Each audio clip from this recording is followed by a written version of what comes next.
Bismillahirrahmanirrahim. Assalamualaikum warahmatullahi wabarakatuh. Kita lanjutkan pertemuan kita di mata kuliah pengantar ilmu ekonomi mikro. Kita akan membahas aplikasi teori permintaan dan penawaran. Masalah jangka panjang sektor pertanian. Sebagai contoh di dalam perekonomian yang belum berkembang, sektor pertanian penting sekali artinya. Perkembangan ekonomi sedikit demi sedikit akan mengurangi resiko pertanian yang besar tersebut. Kemunduran peranan sektor pertanian disebabkan oleh pertama, pertambahan permintaan barang pertanian yang lambat. Yang kedua, kemajuan teknologi di sektor pertanian yang memungkinkan produktivitas yang tinggi. Bertambahnya permintaan barang pertanian lambat. Kenaikan pendapatan akan menaikkan konsumsi berbagai barang termasuk barang industri dan barang pertanian. Tetapi kenaikan ini tidak berbanding lurus dengan pertambahan konsumsi barang industri, biasanya lebih cepat dibanding dengan pertambahan pendapatan atau elastisitas pendapatan tinggi. Sedangkan permintaan terhadap barang pertanian jauh lebih kecil, elastisitas pendapatan rendah. Pada tingkat pendapatan yang tinggi, hanya sebagian kecil yang merupakan pendapatan rumah tangga digunakan untuk membeli barang pertanian. Dalam jangka panjang, perbedaan harga barang industri dan barang pertanian cenderung untuk menjadi semakin lebar. Kemajuan teknologi yang pesat, terjadinya kenaikan produktivitas sebagai akibat dari kemajuan teknologi, terutama sekali produktivitas perorangan.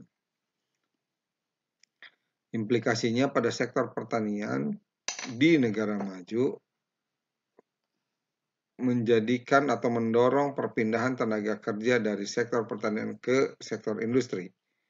Yang kedua, kemajuan teknologi menimbulkan masalah kelebihan produksi pertanian. Jadi jumlah yang dapat diproduksi oleh para petani adalah melebihi daripada yang diperlukan oleh masyarakat.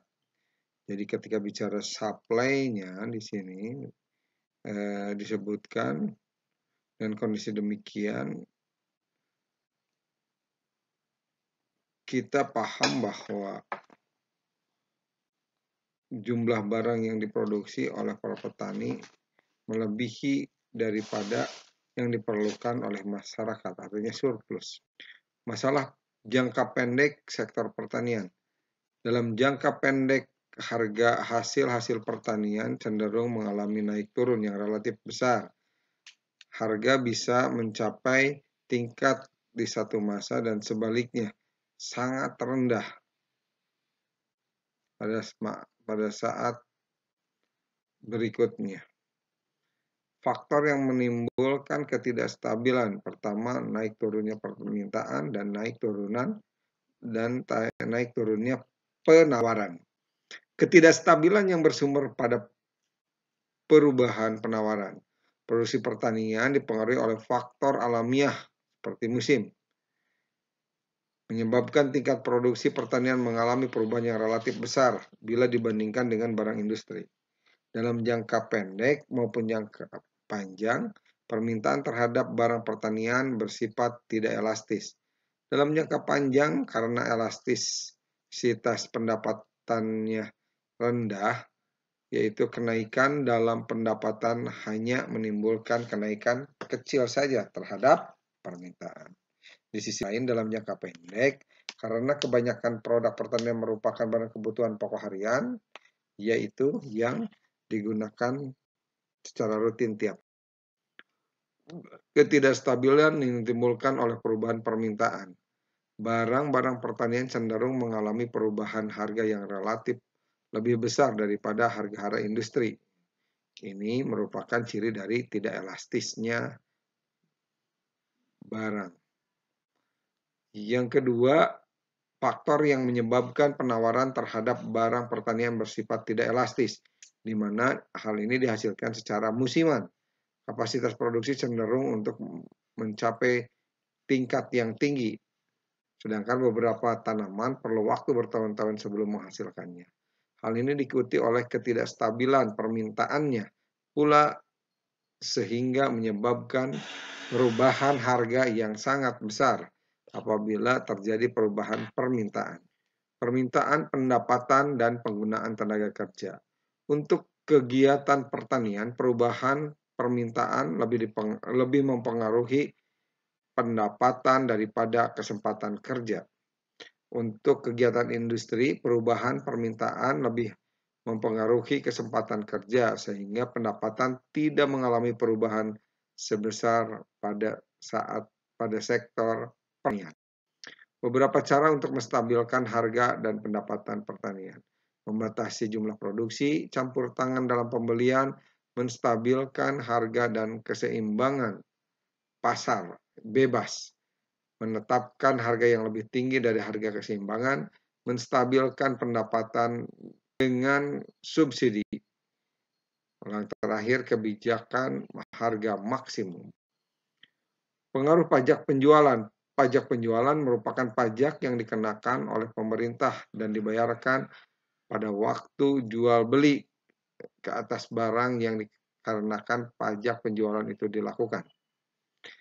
Insiden pajak dan elastisitas permintaan. Semakin elastis kurva permintaan, semakin tinggi beban pajak yang akan ditanggung oleh para pembeli. Yang kedua, semakin elastis kurva permintaan, semakin banyak penurunan jumlah barang yang diperjualbelikan. Dan selanjutnya, insiden pajak dan elastisitas penawaran. Semakin elastis kurva permintaan, semakin banyak beban penjualan yang akan ditanggung pembeli. Dan semakin elastis kurva penawaran, semakin banyak pengurangan jumlah barang yang diperjualbelikan. Efek subsidi pemerintah meliputi pertama, semakin elastis permintaan, semakin besar bagian subsidi yang akan diperoleh penjual. Selanjutnya, semakin elastis permintaan, semakin banyak pertambahan jumlah barang yang diperlukan. Adapun subsidi dan elastisitas penawaran meliputi prinsip semakin elastis penawaran, semakin kecil bagian dari subsidi yang akan diperoleh penjual. Selanjutnya, semakin elastis penawaran, semakin banyak pertambahan jumlah barang yang diperjualbelikan. Demikian pembahasan kali ini tentang aplikasi penawaran dan permintaan dalam kacamata ekonomi mikro. Terima kasih. Assalamualaikum warahmatullahi wabarakatuh.